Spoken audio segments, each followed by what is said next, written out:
everybody. I'm Lynn Petrak, Senior Editor at Progressive Grocer, and welcome to Top Women in Grocery. It's a podcast focused on the trends, topics, and interests that move women forward in our industry. We spotlight extraordinary women with amazing careers and interesting lives who regularly give back to their organizations, their communities, their families, and the general world around them. And today, I am so excited to be talking with Jen Warner, President of Raley's Family of Stores, and Chelsea Carbajal, VP of Community Impact and Public Affairs at Raley's. Welcome, Jen and Chelsea. Thank you. Good morning. A little bit more of background on you guys so our guests can get familiar with you. Jen is president and leads the Raley's operating company. She's responsible for the performance and growth of more than 120 stores in the company's distribution and production operations. She joined Raley's in 2020 as Chief Administrative Officer and worked with the leadership team to deliver on Raley's long-range strategic plan. In her role, she was accountable for the company's legal risk, ESG, corporate strategy, and project management functions.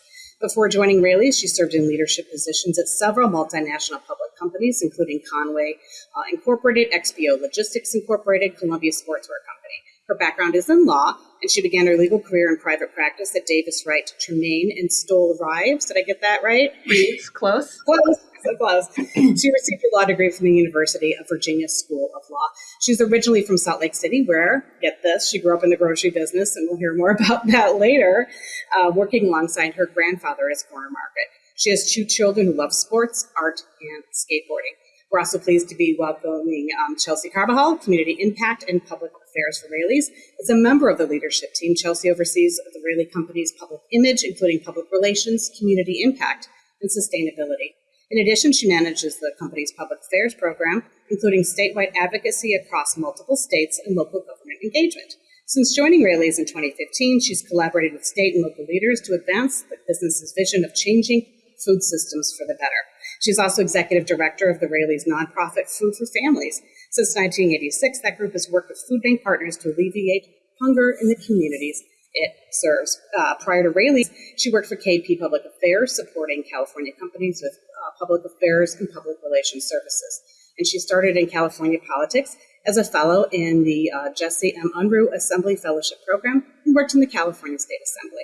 She's a graduate of the California State University Stanislaus with a degree in social science and completed her MBA for execs at California State University, Sacramento. So all that is fantastic, which means we're very lucky to have both of you today to talk to you. So thanks again for joining us. We're grateful to be here. Yeah. And one thing that we were really struck by and why we wanted to have both of you on the podcast to talk about how Raley's is so purpose-driven and people-focused, and that's important across the organization. It's something you model as leaders. So I guess, how would each of you define those terms, purpose-driven and people-focused? And Jen, if you want to start. Sure, happy to. So when I think about purpose-driven, whether it's for Raley's, professionally or personally, the way that I define it is just something that is an impact bigger than yourself, right? So are you waking up every morning saying, is there one thing that I could do today that will have an impact on someone that is a positive impact that is bigger than, what I'm doing in my day-to-day life? For Raley's, and I'm sure Chelsea will talk about this, our purpose is changing the way the world eats one plate at a time, which sounds pretty ambitious, right? But you can do that in small ways every day. And so, just kind of getting up every day thinking about how do I make an impact that's beyond what's right in front of me. Chelsea, purpose-driven? Yeah, we're privileged to work for a family-owned business that I think also really lends to being purpose-driven, right? We have a long history in the communities in which we serve, and we take that very seriously. And we want to be more than just a grocery store. We often talk about a place of community, which I think COVID really showed us. And so for us, purpose-driven is about how do we guide as leaders our day-to-day work, to Jen's point of being, bigger than ourselves. But how does that keep us on track, right? How does that guide our strategy, our decision-making, and really think about what's better not only for us as individuals, our team members' families, and the communities in which we serve. And how do you bring that to your daily life and your role? I would imagine that's done in something that's different every single day. Can you share an example of something that made you particularly proud of the way this bears out in your team and how you serve customers and kind of how you realize your goals? Chelsea, if you want to take that one first this time. Absolutely.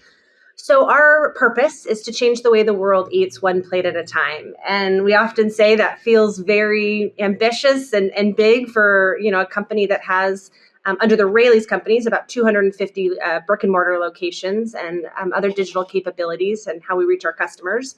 But it's really about, making those purpose-driven decisions in order to change the industry for the better.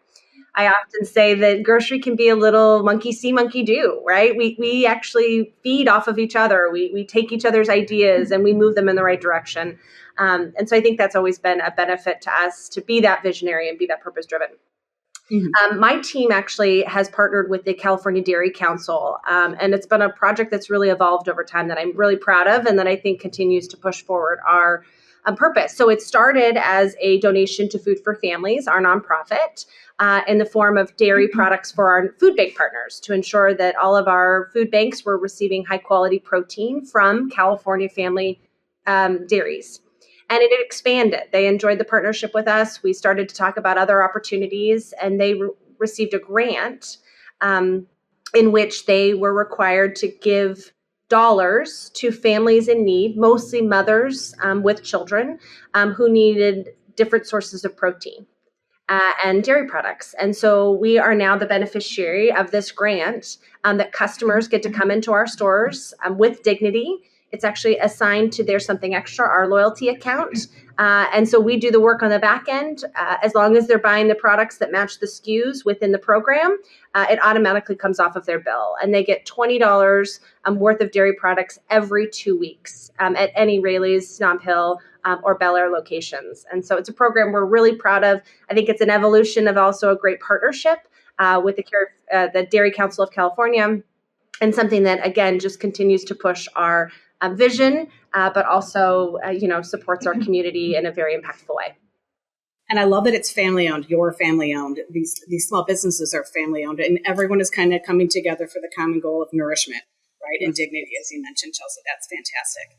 And Jen, what are some examples from you? Sure. I think I'll build on your first question, Lynn, which is, you talked about what does it mean to be purpose driven. And then you mentioned that we're also very people focused. And so I really think about those two as going together, right? If our purpose is to change the way the world eats, that only matters because people are the ones who hopefully are the beneficiary of that, right? So we do work to put people at the center of everything that we do. So when I think about something I'm proud of that kind of accounts for both of those, one of the things we just launched in the first week of August is our discount for military service members. Oh, right. We wrote about that. Yeah. And that, that's one of those things where, we as an organization, Chelsea mentioned family organization, has been deeply connected, to veterans, to first responders in the community. We support them in emergency and other situations. But we hadn't yet said, hey, how do we actually support them and their families on a day-to-day basis in their shopping? And, as our, not just as our community servants, but as our shopper. And so that's something that, we put a cross-functional team together to create what we think is a really meaningful discount. So it's 10% once a month, and then on several, kind of veteran and military focused holidays. And that's something that I think we're really proud of, that, is purpose driven. It serves that purpose of kind of delivering something to people who help our community, but it's also very people focused. And then my favorite part about the people piece is, one of the questions that I was asked is, we already give 10% off to our team members. Do we want to allow that to stack for team members who are also military service members? And our answer to that was absolutely yes, right? That is how you serve purpose. That is how you serve people, right? We don't want to discount, our own team members for something where, they should get both. And I think we do that a lot. I think we make financial trade-offs to serve people and to serve purpose every time it's appropriate. And that's something I think that we should be proud of and that we do really consistently. Absolutely. And what I remember about that, and forgive me if I'm wrong, but I think is it local firefighters as well? Because boy, they are sure busy this time of year. And it's very all encompassing in who can benefit from this particular program. I think maybe on Tuesdays is when you're doing it, right? It was purposefully kind of expansive in that way, right? That's right. We wanted to make it expansive and we wanted to make it visible, right? So we wanted to make sure we're really talking about it. So we're talking about it in stores, we're talking about it on the radio so that people know it's there to use. Yeah. I love that, and probably expect more such initiatives to come. And Jen, we love that you grew up in the grocery business. So, and my great grandparents, I found out just later in life, owned a grocery store in Chicago. So sometimes I feel like it's in our blood. Well, what do you think this industry is so multi-generational and runs in your blood as a vocation? What do you think it is that's so special about our industry, if you want to share from kind of personal experience growing up. Sure. I sometimes will joke and say that I exist because of groceries. So Right. both of my grandparents, my grandfather's family and my grandmother's family each owned different corner markets in Salt No Lake City, kidding. Utah. Okay. And they met, when one of them went into the other store, and then my mom and dad met at my grandpa's store. So Oh my without goodness. grocery, I would not be here talking to you. So I think, it's certainly kind of in my soul, maybe literally. Literally. You need to write a book, Jen. Maybe, I don't know. One person will read it. It'll be Chelsea. I think I'll speak for myself, right? What I love about grocery is there's something about it that's really innovative and strategic, but it also is just at the core, right? It's a foundational part of everybody's life. Everybody needs food. Everybody needs nutrition. So we have an opportunity to impact something that matters to everybody. And then we get to decide how we're going to do that. And that evolves over time. So think about how much the grocery industry has changed in the last 10 years or even in the last 5 years. So this opportunity to keep figuring out, how do I serve that core need for people as the market and the context and the world changes around me, right? And just the time that I've joined Raley's, we've done, we've had COVID, we've doubled the size of the company. We've had inflation, it's kind of changed the way that we think about a number of things, right? And in the midst of all of that, you have kind of exceptional direct to consumer changes, e-commerce. So I think the really fun part about grocery for me, and I think why it appeals to people, is it's one of those things that's really rooted and grounded, and it's also really strategic and evolving really rapidly. So it's just fun. And I think it appeals to a lot of people for that reason. Yeah. Yeah, and I guess if you think of your grandparents' time, things changed rapidly in their time in some ways, depending on what refrigeration or freezing or the way people came in and started to shop and bought TV dinners. I guess it's an industry that always kind of changes that way. But the pace, I think it's the acceleration of that pace that's pretty remarkable right now. Yeah, and that's a fun thing. You ever wish for a quiet period or no? I don't. I get bored easily, but so it suits me in that regard as well. Indeed. But yeah.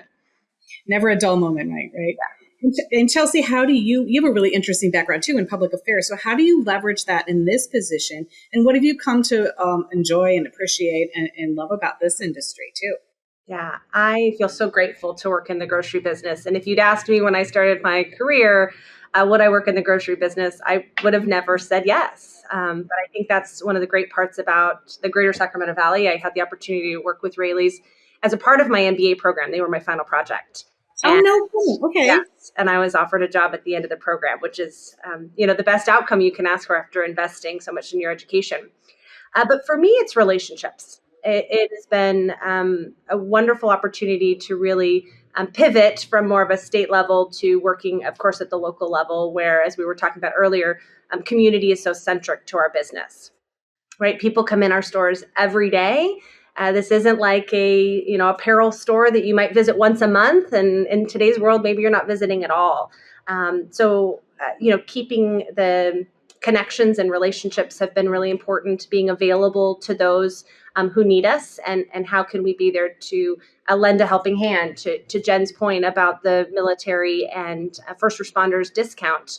We are providing food and water to all of the firefighters who are fighting these wildfires in California. And how do we show up in those ways? How do we help our local police department when they're having a luncheon or a banquet to ensure that we are as community centric and helping support all of their missions? I think what has, surprised me is just how essential food is and how grocery is so personal. You move something in the grocery store shelves and your customers, you want to talk about it, right? Right. The issues that are coming up and the work that I do in the public facing world of what people want to talk to me about, right? That we discontinued a product, that we moved something, how their service is at their store is very personal. And I think the way that we approach it and the way that I make myself as available as possible really lends to the success of our work and really supports our stores that are serving those customers every single day. And that's such a point. When you tell people you work in this industry, they almost always have to relate something personal. Like, oh, you work for, okay, well, one time when I was here, but do you guys find that too? Like sometimes, those stories always find their way back to you. Barbecues are very different these days and what the small talk is, right? It sure is. And you do things because it's the right thing to do. But are customers aware and give you feedback on how they receive the positive things that you're doing? Do you hear back from them too in that way that they appreciate your efforts? Yeah, we absolutely do. I mean, in a variety of ways.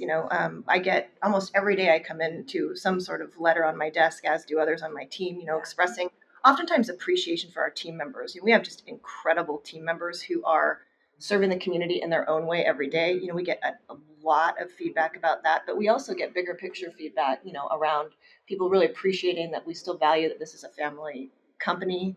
Our Food for Families program, the things that program brings to the community in terms of serving those who are underserved or food insecure. So we get that feedback, and particularly that was amplified during COVID, right, sure, where people just wanted to feel safe and supported and secure and understood, and sometimes would come to the store just to hang out, honestly. And I think we've continued to build on that. So yeah, I think too, it's as Jen has said, it's really the store individuals and the relationships. And I think that's one of the real gems about Raley's and Bash's in Arizona and New Mexico is the long tenure of our team members and the connections that they make with our customers every single day. And so I always love the stories of, oh yes, I've known Jane, my clerk at my local Raley's, and she's seen my daughter, graduate from high school from, when she was going to, kindergarten. And so I think those are the things that keep us motivated and going to ultimately support our stores who in return support our customers.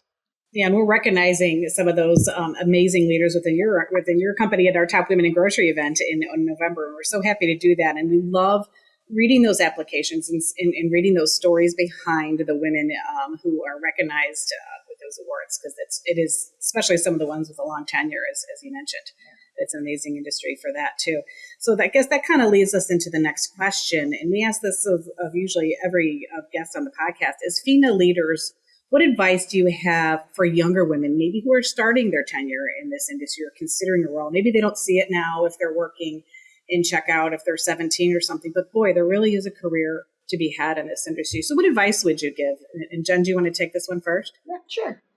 I think I would give the same advice to anyone, whether, in grocery or otherwise, but anyone coming into their career. I think my thinking has evolved on this over time after, 25 years of doing stuff. What I would say is take supposed to out of your vocabulary. So I think so many people starting a career, but particularly women, say, what am I supposed to do, right? What does my family want me to do? What does society expect me to do? What do all of those things look like? And you start to guide toward that. Or sometimes it's what am I coming from? And what does that mean that maybe I'm supposed to do? I'm coming from this particular kind of family where people do this particular kind of job. So I guess I'm supposed to do that. And what I would say is, don't start with that. Start with what is possible. What do I want to do? How do I know that that's what I want to do? And then build toward that, whatever that is for you. And then some people might say, well, Jen, that sounds really self-focused. So, what about others? And how do you think about that? Aren't we supposed to do some of those things that are for other people? And what I would say there is reframe it, not to what am I supposed to do, but what am I committed to? This is what I want. This is how I want to shape it. I am also committed to what? I am committed to learning. I am committed to my family. I am committed to the community, whatever those things are that are important for you. But what that allows you to do at the very beginning of your career is start to get your arms around your own point of view and what will be the most meaningful for you and what you're committed to for others. And that is what you can kind of guide to that will carry you through the rest of your career as you build it. And so no matter your industry, I would say, start there and build from there. So you're building something that's meaningful to you right from the get-go. Boy, I love that, because supposed to is so reflexive. Mm-hmm. It is reflexive at every point. Like a mindlessness, right? Yeah. It really is. What a great way to reframe that. I really like that. And ultimately, yeah, you might say it's about you, but it's being productive in what you do and reframing it to how you can help others. I love that. And Chelsea, what about you? I like to simplify and say yes. I have benefited so much from people around me, from mentors, friends, people who saw potential in me. And I think to Jen's point, sometimes we get caught up in the road that we think we're going to follow, that if we say yes, if we give something an opportunity, it doesn't mean you have to do it for 5 years. It doesn't mean you have to do it for 5 months. It could be a stepping stone to something else. And so I think it's just a reminder that opening yourself up, letting other people guide your journey a little bit, and trusting that they may know more than you can really lend you into a great place. I would have never expected to be in grocery. It is one of the most incredible, dynamic, interesting industries, but it's also surrounded by great people. And I would have missed this opportunity if I hadn't said yes. I'm going to build on that real quick because I fully agree with what you're saying. I do see folks early in career, sometimes not say yes because they're questioning their own capabilities. Yep. Don't do that, right? Most of the jobs that I have ever had, I have not been qualified for on paper at the moment that I took them. And you have to say yes anyway. So I love that. I do too. And we have to listen to that little voice. And sometimes we almost have to give ourselves permission to listen to that voice, much less follow it, right? Yeah. Because we're so conditioned sometimes to be on a certain path or to say no or to, listen to the supposed to. And finally, we're going to end on a little bit of fun question. I mean, nourishment and nutrition are part of what you do. So what are some of the favorite healthy products that wind up in your shopping cart, or maybe even some products that are not, that are more on the indulgent side? But what are some things that make their way into your carts, Chelsea? Well, I am lucky that Yvette Waters, our registered dietitian, is on my team. So I feel like I have a lot of inside scoop to upcoming products. Right now, top 2 would be True Fruit. They've got both frozen and center store, shelf staples. Love all the fruit chocolate flavors. And then I love salt. I could do salt much more than I can do sweets. So it would be lesser evil popcorn. Oh my gosh. The 2 right now. Okay. I have both of them in my pantry, so I can just tell you. I've got the True Fruit peanut butter banana one. Oh, I have not tried that one. Oh, good. It's frozen. Right. Good choices. It's funny you mentioned True Fruit because my daughter tried those for the first time. I've got a daughter who's 16 and a son who's 12, tried for the first time over the weekend, and she loved them. So she bought a bunch and she put them on her shelf, and then my son ate them all. Oh, and he was so mad at him. And so True Fruit is delicious, and I have learned so delicious that the children will and a family steal it favorite from one another. It's now a family favorite as of Saturday. And then you kind of have to strategically hide it now. Yeah, exactly. For stash, right? Yeah, that's right. Yeah, I'm going to keep mine away from all of them. Yeah. I am at this point in my life where I am just getting and feeling much older than I was and did before. And so I've been thinking a lot more about nutrition, and what does that need to look like, and how do you think about, not just lifespan, but there's a guy named Peter Tia who talks about health span. How do you live a long and healthy life, and what does that look like? And so what I have learned, and I've been focused on the last several months, is protein and fiber matter a lot. It's not a very exciting answer, but protein and fiber matter a lot. Yeah. And so a couple of things I really like. One of the things that I really love to do is experiment with our private label. We have Raley's Purely Made, and it's a lot of really great stuff. So I'm always trying to figure out what is something like cool or interesting I could do with some of our private label products. And so one of my favorite things is our private label chia seeds with coconut milk and a little cardamom and agave with some figs from the tree sliced on it. So I'm loving that right now. And then we've also got just like really simple, like canned chickpeas, which I'll saute with like a little bit of olive oil and lemon zest and paprika. And then I just will eat throw them anywhere. Yeah, like salads by hand. Yeah. So those are my couple, which makes me sound like, oh, you're so healthy, whatever. I grew up on fast food. I mean, I was like made of pizza and McDonald's for a huge portion of my life. And, I love a Twinkie and a ding dong, but these are the 2 things that I'm finding particularly delicious of late. So, yeah. I feel you on that. That whole idea of health span is something that kind of starts to make a lot of sense at a certain point in time, where before it maybe didn't make as much sense, but it's all about living well. So I just had chickpeas ground up with an eggplant dip last week, and I'd never thought to do that. So I got to invest in a new blender. Sounds very delicious. Yeah, it was great. So, and I'm sure any kind of news on the product, the private label line, I'm sure you're always having new products, and that's probably fun too, to kind of test out those and see what's. It is fun, and Yvette, who Chelsea mentioned, is always thinking about what's kind of the most nutritious thing. But one of the things we've launched in the last several months that people are really loving our various kinds of beverages. So our purely made coconut water is like an absolute favorite. People are really loving that. But we've got we've got this small, low sugar aloe soda that is really delicious. I like to. Oh, I've never tried that. Okay.